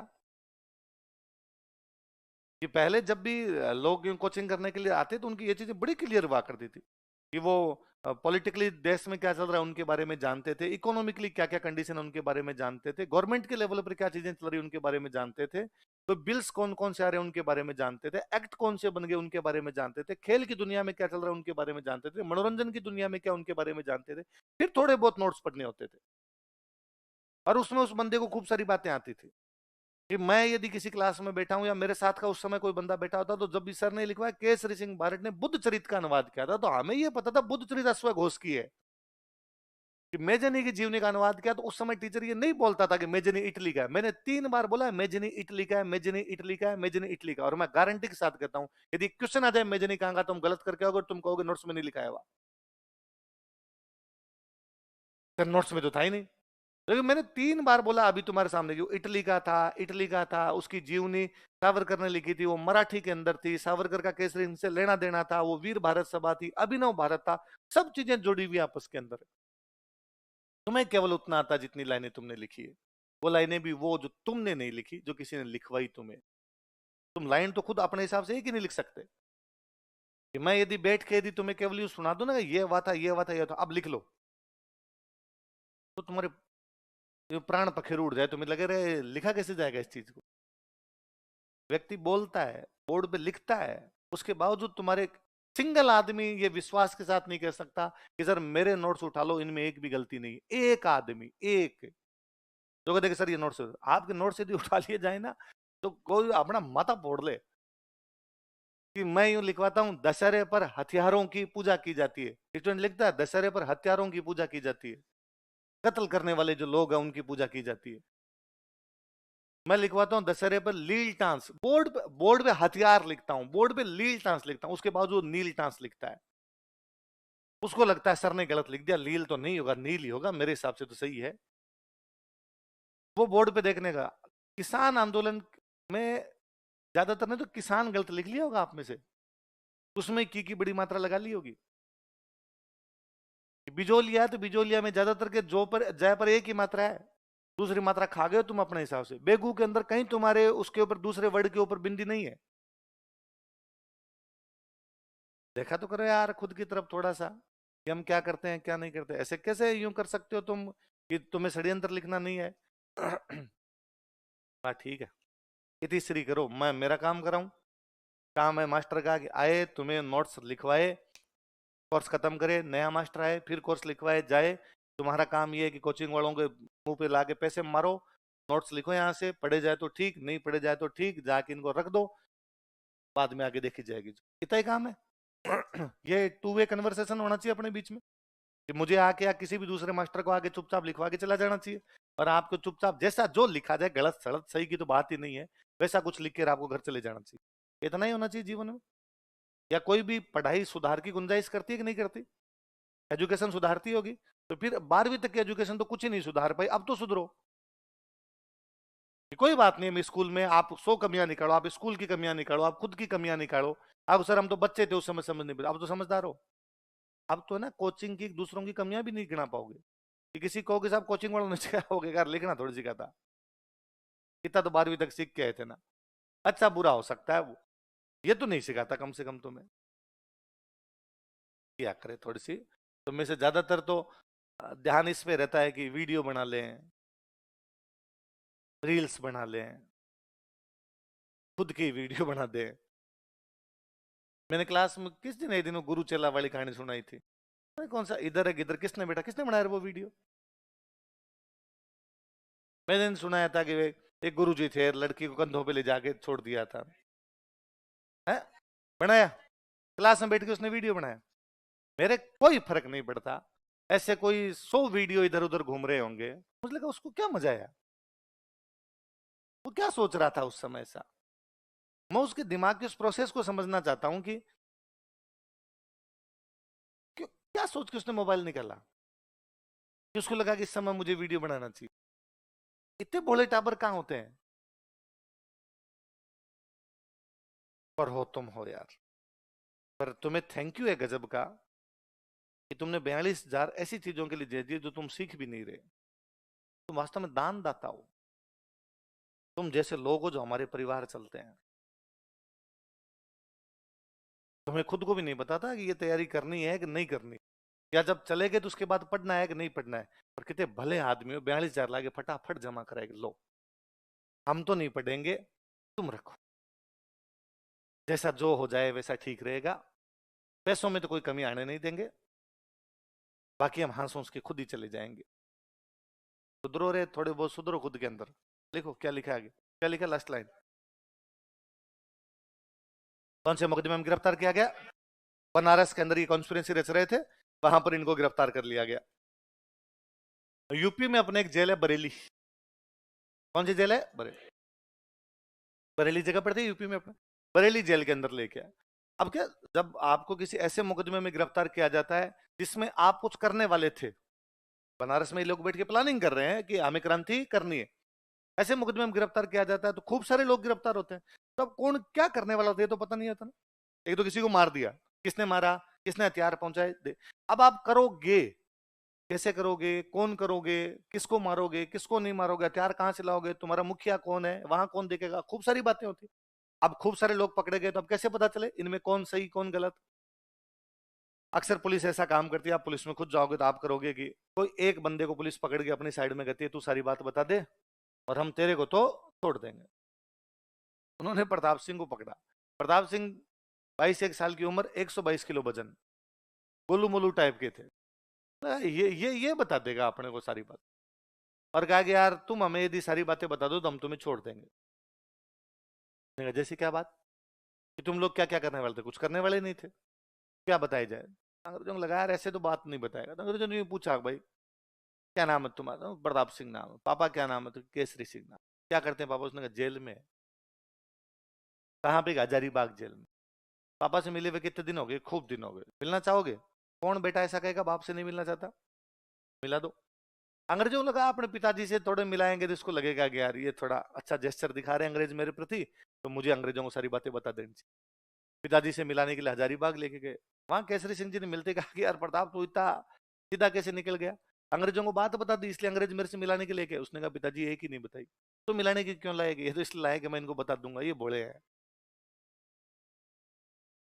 अंग्रेजों रास्ते थे वापस आते थे, हम पूछा कि यार ले बात तो बता दो। उसने कहा ना कोई बात ही नहीं है।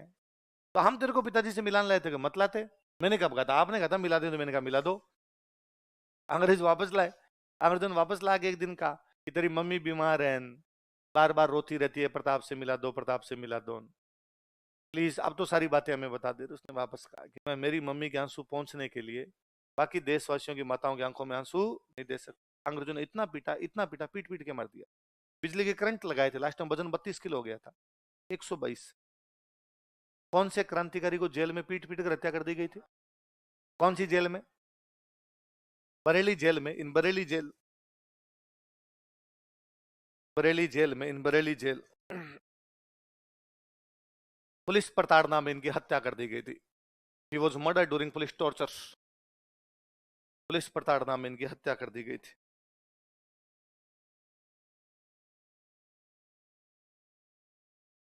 He was murdered in police torture. Police प्रताड़ना में इनकी हत्या कर दी गई थी। जो अंग्रेज था ना वहां पर, उस अंग्रेज का नाम था चार्ल्स क्लीवलैंड। क्या नाम था? वो कहता यार मैंने इतना बहादुर बच्चा नहीं देखा मेरे जीवन में। हमने यार उसको क्या क्या टॉर्चर नहीं किया था, उसके बावजूद उसने एक भी बात हमें बताई नहीं थी। कौन तारीफ करता है इनकी बहादुरी की? लिखो। चार्ल्स क्लीवलैंड ने प्रताप सिंह की बहादुरी की प्रशंसा की थी। Charles Cleveland praised bravery of Pratap Singh. Charles Cleveland ने प्रताप सिंह की बहादुरी की प्रशंसा की थी। Charles Cleveland praised bravery of Pratap Singh. Charles Cleveland ने प्रताप सिंह की बहादुरी की प्रशंसा की थी। Charles Cleveland praised bravery of Pratap Singh. Pratap Singh की बहादुरी की प्रशंसा की थी। तो जो फरार चल रहे थे ना बीच में प्रताप सिंह, तो ऐसे समाचार थे कि बीकानेर जा सकते हैं। कहां जा सकते हैं? बीकानेर जा सकते हैं। तो अंग्रेजों ने बीकानेर के राजा का प्रताप सिंह इधर आ सकते हैं। बीकानेर के राजा ने एक ऑर्डर जारी किया था कि प्रताप सिंह के बीकानेर आने पर क्या लगाया जाता है? पाबंदी या प्रतिबंध लगाया जाता है। कौन सी रियासत ने पाबंदी लगाई? किसके आने पे? देख लो। बीकानेर रियासत ने, बीकानेर स्टेट भी बड़ी होती है गुड़िया। बीकानेर रियासत ने, बीकानेर स्टेट प्रताप सिंह के प्रवेश पर पाबंदी लगा दी थी। Put ban on entry of Pratap Singh. Pratap Singh के प्रवेश पर पाबंदी लगा दी थी। Put ban on entry of Pratap Singh. मैं बोला बड़ी होती है, फिर तो सही कर रहे। प्रताप सिंह के प्रवेश पर पाबंदी लगा दी थी। Put ban on entry of Pratap Singh. Pratap, Bikaner रियासत ने क्या किया? बीकानेर रियासत ने क्या किया था? है? बताओ, देख सोच के बताओ मैंने क्या बताया था। है? नहीं कोई बात नहीं, पीछे रह गए। क्या बोला होगा मैंने उससे पहले? क्या किया था बीकानेर वालों ने?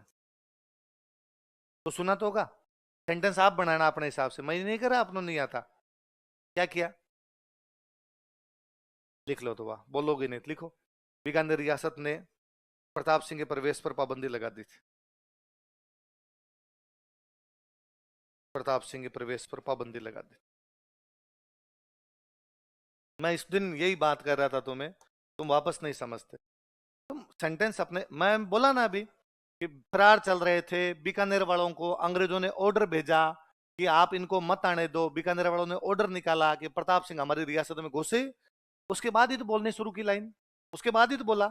या बोलते बोलते मैंने कहा अंग्रेजों ने ऑर्डर, बीकानेर रियासत ने निकाला कि मत भेजना, प्रवेश पर पाबंदी नहीं किया ना ऐसे। पहले बोला ना। हिसाब ये कहता है, आप ये लिखते बीकानेर रियासत ने प्रताप सिंह के प्रवेश पर प्रतिबंध लगा दिया। बीकानेर रियासत ने प्रताप सिंह के आने पर पाबंदी लगा दी। क्यों प्रवेश लिखना, आना लिखो, क्यों पाबंदी लिखना, प्रतिबंध लिखो, क्यों प्रतिबंध लिखना, रोकना लिखो। आप सिंपल लिखो कि बीकानेर रियासत ने प्रताप सिंह को आने नहीं दिया। कम से कम सेंटेंस अपने हिसाब से फ्रेम तो करोगे। तुम जब सेंटेंस फ्रेम करोगे तो तुम्हारा दिमाग तो काम करेगा। पर अब तुम्हारा ध्यान इस पे था, मैंने बोला बीकानेर रियासत ने, तुम बीकानेर रियासत ने, फिर मेरी तरफ देख लिया। प्रताप सिंह के प्रवेश पर तुमने वापस लिखा, प्रताप सिंह के प्रवेश पर। आगे तुम्हें भी पता है पाबंदी लगाए बोलेगा मास्टर, और तुमने कहा तू बोल। फिर तुम कहते हो कि हम तो इसमें ही रह जाते हैं, इसमें नहीं रहते तुम दिमाग नहीं लगा रहे होते यार। अभी बोला था ना मैंने, सीधी लाइन। आप, मैं कहता हूं मेरे कितने पुराने वीडियो निकाल के देखिए, सिंगल टाइम ऐसा नहीं हुआ है कि मैंने बोलते बोलते लिखवा दिया। मैंने पहले उस चीज को बोला है, उस चीज को लिखा है, उसके बाद आपको कहा होगा। हर बार तो मैं क्लास में 70 बार तो ये बोलता हूं लिखो, उसके बाद लिखो का मतलब यह है कि अब समझ चुके हो, अब लिखना प्रारंभ किया जाए। पर भोले लोग, भोले एकदम, जब बता रहा था तब तो थे गांव, फिर मैंने लिखवाना शुरू किया तब तुम आगे पीछे हो जाते हो। ठीक, क्या लिखा है? प्रताप सिंह के प्रवेश पर पाबंदी, कौन सी स्टेट ने? अगले लिखो, ईश्वरदान आसिया।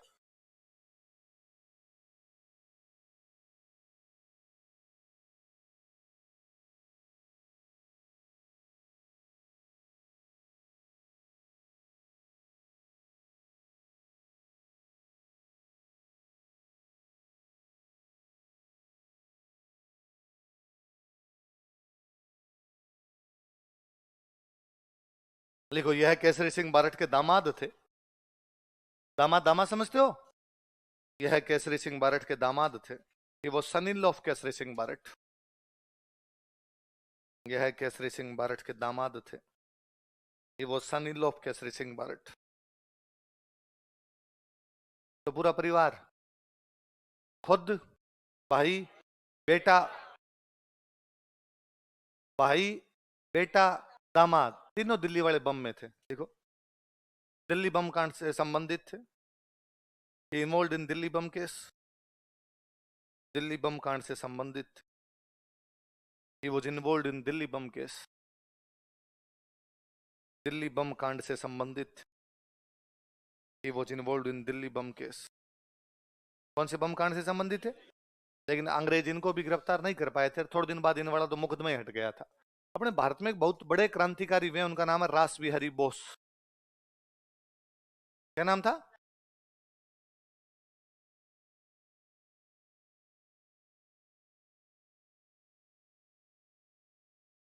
रास बिहारी बोस। ये कहते हैं कि आपको सैकड़ों उदाहरण मिलेंगे जब किसी पिता ने अपने पुत्र को लड़ाई में भेजा होगी, जाओ और जाके देश की रक्षा करो। राजस्थान में तो सैकड़ों नहीं, हजारों, लाखों ऐसे एग्जाम्पल मिलेंगे। पिता ने पुत्र को, माँ ने पुत्र को, पत्नी ने पति को, भाई, बहन ने भाई को युद्ध के लिए प्रोत्साहित किया होगा कि तुम जाओ जाके लड़ो। और ऐसे बहुत रेयर एग्जाम्पल मिलेंगे कि ससुर ने दामाद को भेजा। बेटी का घर बर्बाद करने के लिए 56 इंच की नहीं, 112 इंच की छाती चाहिए, वो केसरी सिंह के पास है। तो रास बिहारी बोस कहते हैं कि यदि कोई परिवार पूरा इस प्रकार से आजादी के आंदोलन में होम हो गया, वो शाहपुरा का बारठ परिवार है, या अपने देवखेड़ा का बारठ परिवार है। उस समय इनकी रियासत शाहपुरा लगा करती थी। या किसी ससुर ने अपने दामाद को भेज दिया हो, तो वो बंदा कौन है? केसरी सिंह बारठ। कौन तारीफें करता है? रास बिहारी बोस ने केसरी सिंह बारठ के परिवार की प्रशंसा की थी। रास Bihari Bose praised family of Kesari Singh Barath.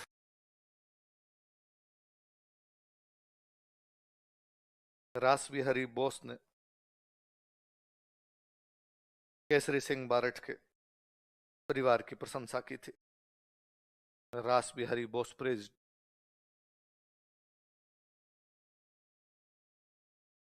Family of Kesari Singh Barath.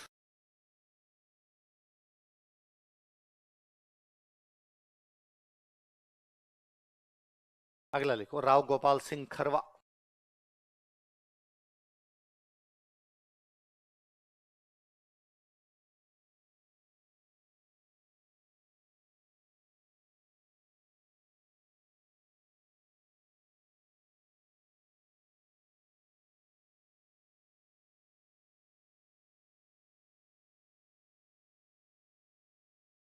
कौन है अगले, कौन है बताओ देखिए।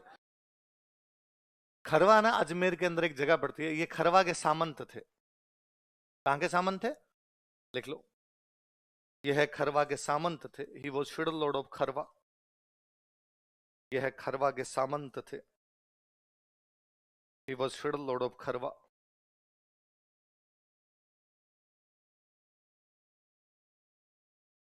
कहां के सामंत थे, खरवा के सामंत थे। कौन, अभी मैंने एक क्रांतिकारी का नाम बताया आपको, क्यों, कौन से क्रांतिकारी, भारत के एक मशहूर क्रांतिकारी, रास बिहारी बोस। कौन है, रास। जब फर्स्ट वर्ल्ड वॉर चल रहा था ना, तो फर्स्ट वर्ल्ड वॉर में अपने गांधी जी, तिलकन, ये सब कह रहे थे हमें अंग्रेजों का साथ देना चाहिए। किसका साथ देना चाहिए, क्योंकि वर्ल्ड वॉर में अंग्रेजों का साथ देंगे तो जब वर्ल्ड वॉर खत्म होगा तो अंग्रेज अपने को क्या कर देंगे, आजाद। और इनका यह भी कहना था कि अंग्रेज बेचारे फंसे हुए हैं जर्मनी के खिलाफ, तो मजबूरी का फायदा उठाना नहीं चाहिए। रास बिहारी बोस का कहना था कि ना, अपना क्या लेना देना, अंग्रेज फंसे न भले जर्मनी फंसे, अपने को तो आजादी की लड़ाई अभी करनी चाहिए और हाथों हाथ ही आजाद हो जाना चाहिए। और अभी फायदा है, क्योंकि अंग्रेज जर्मनी के खिलाफ फंसे हुए हैं। अब यदि अंग्रेज अपने क्रांति करें, भारत में अपने को क्रांति करनी चाहिए, वैसी क्रांति करनी चाहिए जैसे 57 के अंदर की थी।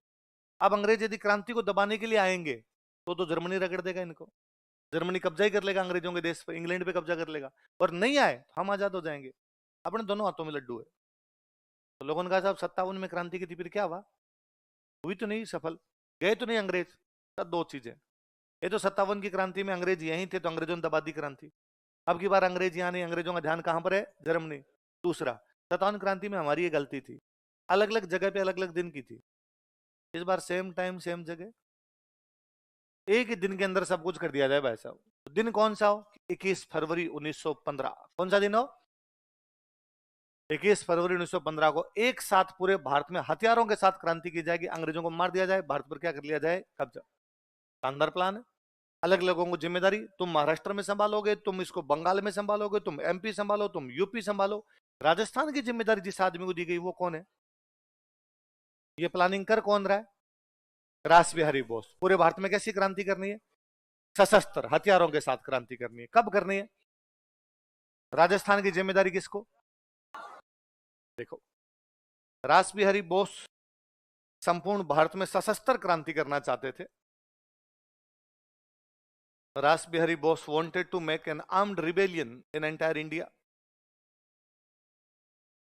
रास बिहारी बोस संपूर्ण भारत में सशस्त्र क्रांति करना चाहते थे। Ras Bihari Bose wanted to make an armed rebellion in entire India. Ras Bihari Bose संपूर्ण भारत में एक सशस्त्र क्रांति करना चाहते थे। Wanted to make an armed rebellion in entire India. संपूर्ण भारत में एक सशस्त्र क्रांति करना चाहते थे। Wanted to make an armed rebellion in entire India. तथा इसके लिए एंड फॉर इट, तथा इसके लिए एंड फॉर इट 21 फरवरी 1915 का दिन तय किया गया। डे ऑफ 21 फरवरी 1915 वो डिसाइडेड। तथा इसके लिए एंड फॉर इट 21 फरवरी 1915 का दिन तय किया गया। डे ऑफ 21 फरवरी 1915 वो डिसाइडेड। 21 फरवरी 1915 का दिन तय किया गया।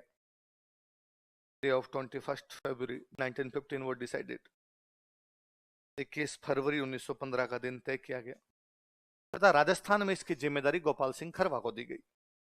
And Gopal Singh Kharwa was made responsible for it in Rajasthan. तथा राजस्थान में इसकी जिम्मेदारी गोपाल सिंह खरवा को दी गई। And Gopal Singh Kharwa was made responsible for it in Rajasthan.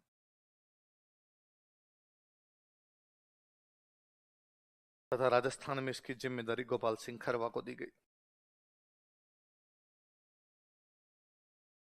And Gopal Singh Kharwa was made responsible for it in Rajasthan. तथा राजस्थान में इसकी जिम्मेदारी किसको दी गई, गोपाल सिंह खरवा। पर ये लोग क्रांति करते उससे पहले पंजाब में इनका एक बंदा पकड़ लिया गया। पंजाब में एक बंदा पकड़ लिया गया तो उसने बता दिया कि साहब हम पंजाब में क्रांति करने वाले हैं। कौन कौन, यही है। कब करने वाले, 21 फरवरी को। तो पंजाब वाले सारे पकड़े गए। फिर उन्होंने कहा साहब हम तो पूरे भारत में करने वाले हैं। कहाँ कौन कौन कौन करने वाला साहब, राजस्थान में ये, यहाँ पर, यहाँ पर, सब लोग ही गिरफ्तार कर लिए। अंग्रेजों को योजना का पता चल गया तो गोपाल सिंह खरवा को क्या कर लिया गया, गिरफ्तार। गिरफ्तार करने के बाद अंग्रेजों ने इनको रखा था टोडगढ़ जेल में। कौन सी जेल में, मैंने संभवतः आपको बताया था कि टोड रहता था, इसलिए इस जगह का नाम टोडगढ़ है, वरना पहले इसका नाम था बरसावाड़ा। बताया था। तो अंग्रेजों ने कौन सी जेल में रखा इनको? टोड। ये जेल तोड़ गए थे, जेल तोड़ के फरार हो गए सारे कैदियों को लेके वहां से। तो अंग्रेजों ने थोड़े दिन बाद वापस पकड़ा इनको और दोबारा रखा था अजमेर जेल में। कहां पर रखा था? अजमेर उस टाइम की हाई सिक्योरिटी जेल थी। आप ये मान लो अजमेर उस टाइम की अपनी तिहाड़ थी। आज अपने हाई सिक्योरिटी जेल कौन सी है? तिहाड़। उस समय एक प्रकार से तिहाड़ कौन सी थी? अजमेर। पर अंग्रेजों को लगता था ये आदमी अजमेर जेल तोड़ के निकलेगा। और फिर सबसे बड़ी बात, अजमेर लोकल इलाका है इसका, फिर यहाँ से शिफ्ट करो। तो फिर यूपी में शिफ्ट किया था, एक जेल थी शाहजहांपुर। कौन सी जेल थी? तो पहले कहां पर रखा था, बाद में कहां पे रखा? अजमेर एक प्रकार की कैसी जेल थी उस टाइम, और बाद में कहां भेज दिया था? देखो, अंग्रेजों को इस योजना का पता चल गया था। Britishers revealed this plan, reveal कर दिया उन्होंने, एक्सपोज कर दिया प्लान को। अंग्रेजों को इस योजना का पता चल गया था। ब्रिटिशर्स रिवील्ड दिस प्लान, अंग्रेजों को इस योजना का पता चल गया था। Britishers revealed this plan.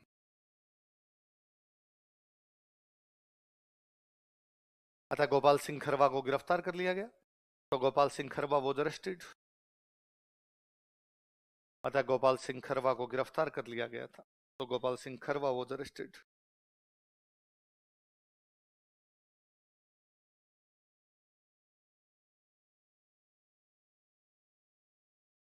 अतः गोपाल सिंह खरवा को गिरफ्तार कर लिया गया था। तो गोपाल सिंह खरवा वॉज अरेस्टेड तथा टोडगढ़ जेल में रखा गया था and was kept in Todgarh jail. तथा टोडगढ़, टोडगढ़ भी कहां पड़ता है? अजमेर में। तथा टोडगढ़ जेल में रखा गया था and was kept in Todgarh jail. तथा टोडगढ़ जेल में रखा गया था and was kept in Todgarh jail.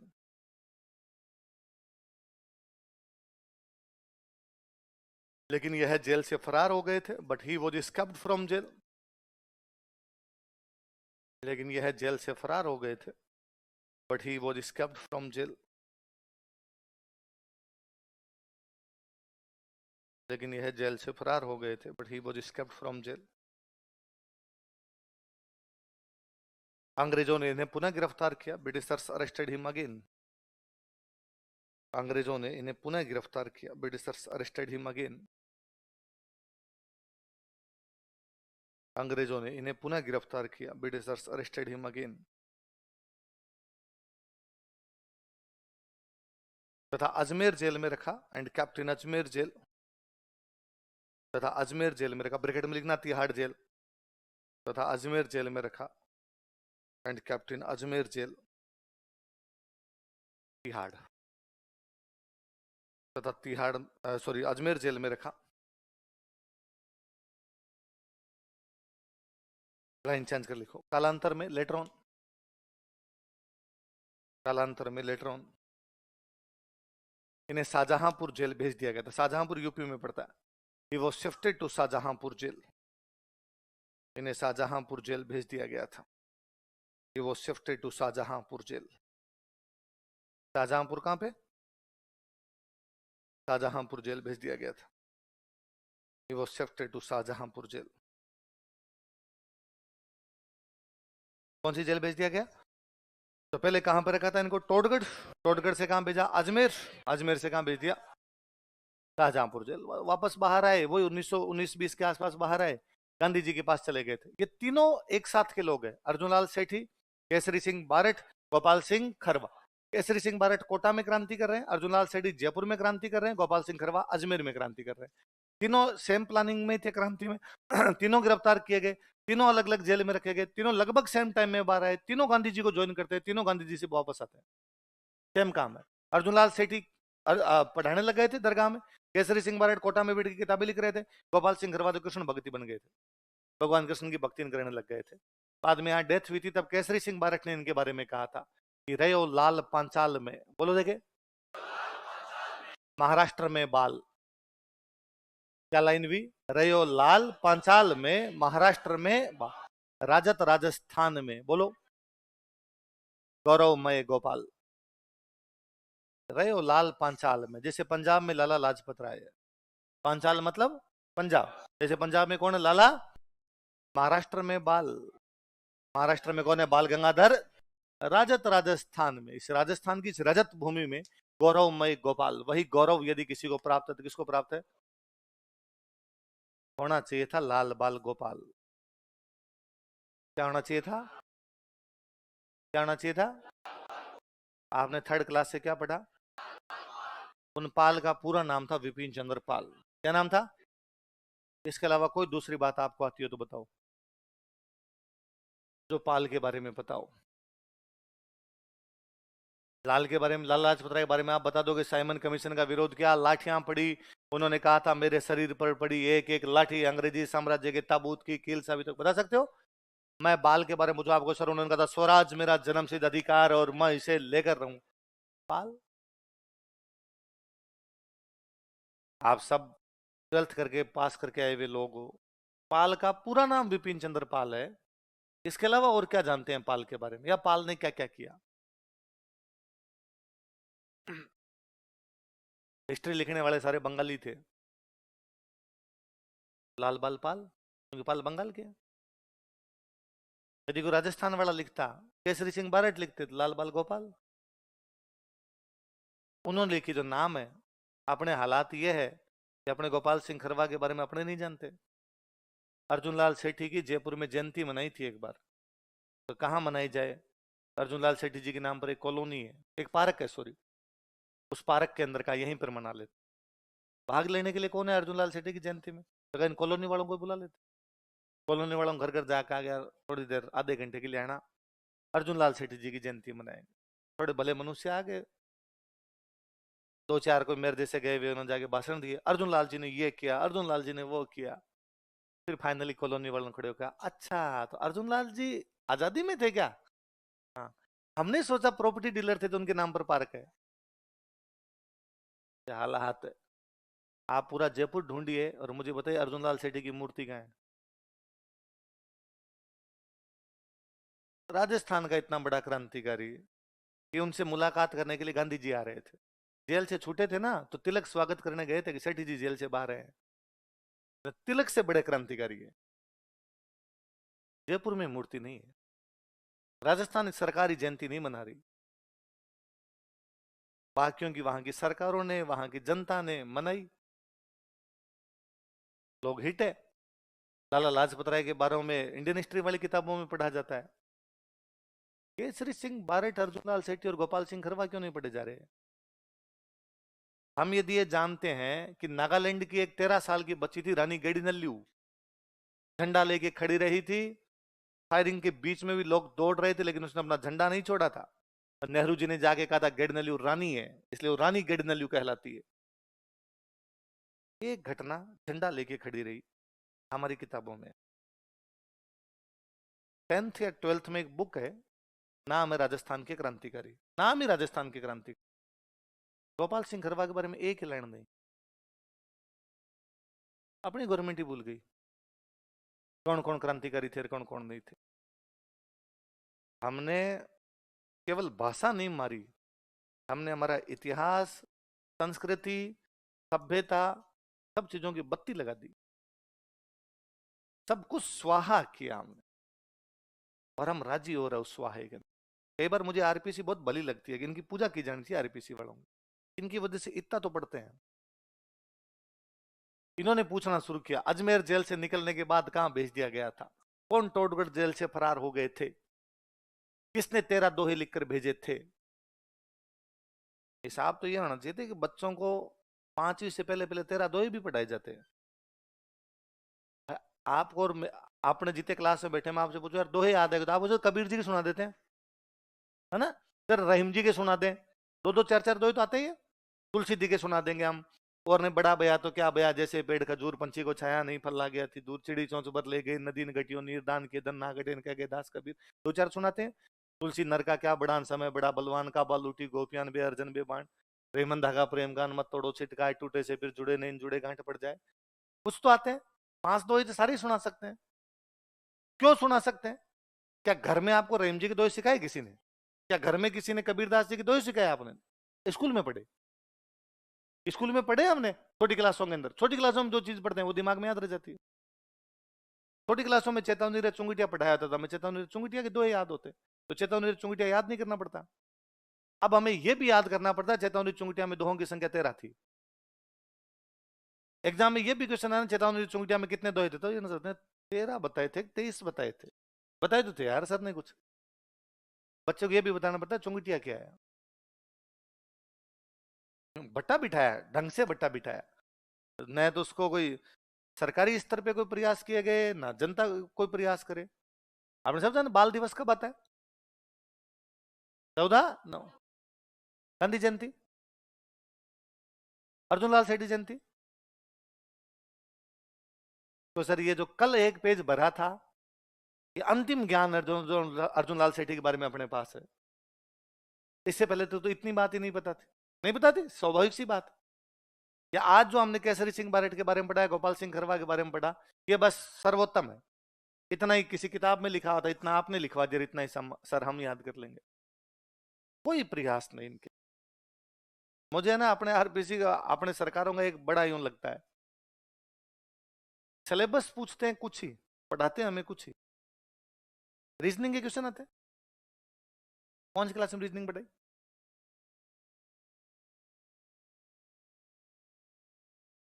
अब पढ़ा रहे हैं यार, तुम छोटी क्लास में लगा देते थोड़ी थोड़ी। मैथ्स लगाई थी आपने 10th तक, थोड़ी तो रीजनिंग लगा देते। अब त्रिभुजों की संख्या गिनवा रहे हो, इस डब्बे में कितने त्रिभुज हैं? अब आप कर रहे हो, उसने उसकी तरफ इशारा करते हुए कहा कि वो उसके माता के पिता के बेटे का, भाई का, साले का, सड़ी का, फलाना ढींगड़ा लगता है, बताओ वो तुम्हारा क्या लगता है? तुम बताते यार छोटे से तब किस प्रकार की चीजें, एकदम नई चीज सामने ला कहते हो ये है तुम्हारा सिलेबस।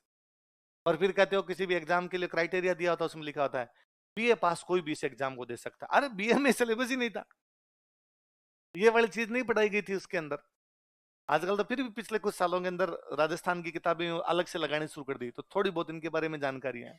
पर जब तक बड़े स्तर पर इनके बारे में बातें नहीं की जाए, तब तक न तो कोई सवाल पूछे जाए, सवाल पूछे जाएंगे ढंग से, ना उनके हम उत्तर ढंग से दे पाएंगे, ना उनकी जानकारी आ पाएगी। जब ये था ना सशस्त्र क्रांति करेंगे, सशस्त्र क्रांति का मतलब कि आपके पास क्या होना चाहिए? हथियार। बड़ी प्रॉब्लम थी, हथियार लाएंगे कहां से? कहां से लाओगे आप हथियार? गोपाल सिंह करवा कितने दिमाग वाले हैं, गोपाल सिंह करवा ने कहा कि अजमेर और जोधपुर, कहां कहां पे, यहाँ के जो भी राजपूत सैनिक सेना के अंदर थे उनको क्रांति में शामिल कर लिया। फौजी है तो फौजी के पास हथियार तो अपने आप ही है, हथियार चलाना भी आता है। अंग्रेजों के फौजियों से अंग्रेजों के खिलाफ बगावत करवाने के लिए तैयार करवा लिया था। और इससे बड़ा आदमी क्या हो यार? ये तो ठीक है पंजाब में आपके लोग पकड़ लिए गए इसलिए क्रांति फेल हो गई, वरना 1900, मान लो 1914 में, 1915 में देश आजाद हो जाए, तो राष्ट्रपिता रास बिहारी बोस हो। गांधी जी तो देश ही नहीं आए थे। गांधी जी तो आए 1915 में, इनकी प्लान तो 21 फरवरी 1915 की है। गांधी जी आए हैं तब, 1915 के अंदर आए हैं। तब तक इतना कोई बड़ा इन्वॉल्वमेंट भी उनका नहीं दिखाई देता है। तो रास बिहारी बोस होते। यदि रास बिहारी बोस देश में सब कुछ होते, फिर राजस्थान में कौन होते? बड़ी बात थी, वो अपने आप के अंदर कुछ समय ऐसा करने का प्रयास कर रहे थे। आपको सर हुआ तो नहीं था, तो हुआ तो 57 की क्रांति में भी नहीं। फेल तो वो भी हो गई थी, होने के बाद फेल हो गई, इनकी प्लानिंग पहले पता चल गई। पर इन्होंने था, सोचा तो था इस बारे में। पर नया तो हम रासबेरी बोस के बारे में ढंग से जानते हैं, ना इन लोगों के बारे में ढंग से जानते हैं। वरना सोचने वाले यार अंग्रेजों के खिलाफ सैनिकों कर गए, 57 की क्रांति में भी खूब सारे सैनिक अंग्रेजों की तरफ है। यहाँ अजमेर जोधपुर के सारे जो सैनिक थे अंग्रेजों के खिलाफ होने के लिए तैयार हो गए थे। देखो एक लाइन लास्ट में लिख लो, इन्होंने अजमेर तथा जोधपुर के राजपूत सैनिकों को क्रांति में शामिल किया था। ये एनकरेज्ड, या क्रांति में शामिल होने के, हाँ क्रांति में शामिल किया था, ये लिख लो। इन्होंने अजमेर तथा जोधपुर के राजपूत सैनिकों को क्रांति में शामिल किया था। He included Rajput soldiers of Ajmer and Jodhpur in revolt. इन्होंने अजमेर तथा जोधपुर के राजपूत सैनिकों को क्रांति में शामिल किया था। He included Rajput soldiers of Ajmer and Jodhpur in revolt. Ajmer तथा जोधपुर के राजपूत सैनिकों को क्रांति में शामिल किया था। He included Rajput soldiers of Ajmer and Jodhpur in revolt. कल पढ़ेंगे बाकी।